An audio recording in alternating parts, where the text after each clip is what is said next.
नमस्कार, मैं मनीष मिश्रा। आप देख रहे हैं रिसर्च न्यूज। इस वक्त हमारे साथ मनगवा की पूर्व विधायक शीला त्यागी जी हैं, जिन्होंने अभी हाल ही में कांग्रेस पार्टी की सदस्यता ली है पूर्व मुख्यमंत्री कमलनाथ जी के हाथों। उनसे जानेंगे कि उन्होंने दल बदल क्यों किया और जो उनके बसपा के पुराने साथी हैं, क्या वो कांग्रेस में यथावत रहेंगे या नहीं। मैम, बहुत बहुत स्वागत है आपका रिसर्च न्यूज। धन्यवाद आपका। क्या मन में कैसे रणनीति कैसे विचार आया कि आपने कांग्रेस पार्टी की सदस्यता ले ली?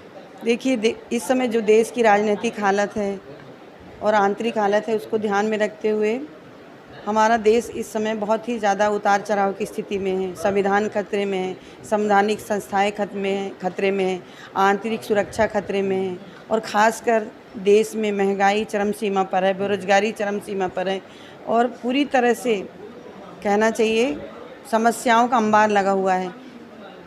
देश के जो सत्ताधारी दल हैं वो सिर्फ वादे करते हैं, वादे में खरे नहीं उतरते। हर किसी से वादा कर देते हैं झूठा और खरे नहीं उतरते हैं और लोग उसी में गुमराह रहते हैं और उनको कोई फ़ायदा होता नहीं है। और रही बात जहाँ तक मेरे पुराने साथियों की, तो मैं जहाँ रहूँगी मेरे साथी वहाँ, जो मुझे हर जगह होते हैं कि कुछ चाहने वाले होते हैं, कुछ ना चाहने वाले होते हैं।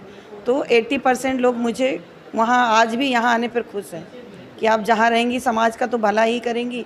इसलिए मुझे समाज के लिए लड़ना है और समाज का भला करना है और कांग्रेस की सरकार बनाने में अपनी अहम भूमिका निभाना है। बिल्कुल, आपने 2023 के विधानसभा चुनाव के ठीक पहले आपने कांग्रेस पार्टी की सदस्यता ली है।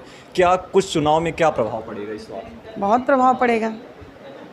मैं जी जान लगा दूंगी और जो भी कांग्रेस के पदाधिकारी हैं और जो भी संगठन के लोग हैं, उनके कंधे से कंधा मिलाकर पूरी ताकत झोंकूंगी और पूरा प्रयास रहेगा कि इस बार रीवा जिले की 8 सीटें कांग्रेस के खाते में जाएं। अच्छा, विंध्य की जिस तरह की राजनीति चल रही है, पूरी ताकत बीजेपी झोंक रही है कि विंध्य में फोकस किए हुए है। अभी पीएम का दौरा भी होने वाला है 24 अप्रैल को। तो क्या लगता है कि कांग्रेस के पाले में 8 अभी जो कुछ विधानसभा सीटें कम होंगी, सभी विधानसभा सीटें आ पाएंगी? क्या आ भी सकती हैं, क्योंकि पिछली बार एक भी सीटें कांग्रेस ने हासिल। परिस्थितियाँ चेंज हो गई, सीटें आएंगी और डर के मारे मोदी जी आ ही रहे हैं। बिंद से डर गए हैं क्योंकि उन पर उनकी पूरी सीटें आएंगी। इस बार तो उनकी सीटें कम होंगी और इसी उद्देश्य को लेकर उनका दौरा भी है 24 तारीख को कि रीवा में और बिंद में हमारी बीजेपी हो सकता अच्छा परफॉर्मेंस ना कर पाए, इसी वजह से उनका दौरा ये किया जा रहा है। मैम, सीधा सवाल, बसपा में क्या कमी थी और क्यों आपने बसपा का दामन छोड़ दिया? क्योंकि देखिए, मैं कोई पॉलिटिकल घराने से थी नहीं। एक बहुजन समाज पार्टी की एक कार्यकर्ता थी। मानवर कांसीराम साहब की विचारधारा ये थी कि समाज में भाईचारा हो, समानता हो और समाज के सारे लोग एक साथ मिलकर आपस में भाईचारा बनाकर समाज की तरक्की और उन्नति के लिए सद्भावना के साथ रहकर सुख चैन से रहें। और इस उद्देश्य को लेकर मैंने पार्टी में काम करना शुरू किया था। और मानवर कांसीराम साहब की जो विचारधारा है वो तो अविरल है, वो चलती रहेगी। मैं वहाँ रहूँ या ना रहूँ, कहीं भी रहूँ। और रही बात मेरी, तो मेरा उद्देश्य ये है कि मैं जहाँ भी रहूँ समाज के लिए काम करूँ। और वहाँ परिस्थितियाँ थोड़ा चेंज हो गई हैं। वहाँ मुझे लग नहीं रहा है कि अब वहाँ से ये सब चीज़ें संभव नहीं हो पाएंगी। आप लास्ट सवाल, क्या 2023 का विधानसभा चुनाव लड़ेंगी आप?